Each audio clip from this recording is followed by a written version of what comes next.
Les femmes membres des organisations féminines de la société civile de la République démocratique du Congo dénoncent les actes inhumains que subit une certaine catégorie de la junte féminine congolaise à travers le pays. Au cours d'une déclaration, elles ont invité à cet effet les autorités politico-administratives du pays à s'engager pour lutter contre ces fléaux de la société congolaise et que les auteurs de ces actes ignobles soient déférés devant les cours et tribunaux afin de subir la force de la loi. On écoute Bébé Kassongo dans cet extrait choisi par Félix Matoudi.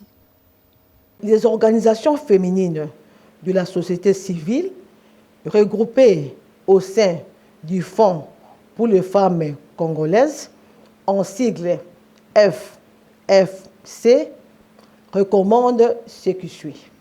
Exigeant aux acteurs politico-administratifs et judiciaires congolais de veiller strictement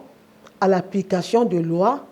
portant protection de la femme en République démocratique du Congo.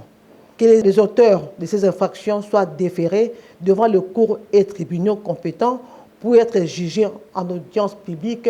et condamnés pour les infractions commises. La levée de mesures de suspension de travail infligées aux 3 femmes de la DGM Zero et leur intégration sans condition, l'indemnisation de toutes les femmes victimes de ces comportements inhumains et dégradants, et en particulier la prise en charge médicale de Madame Yassonalo, actuellement internée aux cliniques universitaires du Ouélé pour extraction de son utérus. Nous demandons au gouvernement central, au gouvernement provincial du Nord Kivu et en particulier au comité de sécurité de Butembo de prendre des mesures visant à renforcer davantage la sécurité de la population en général et celle de femmes en particulier contre les cas d'agression et de violence afin d'éviter des situations malheureuses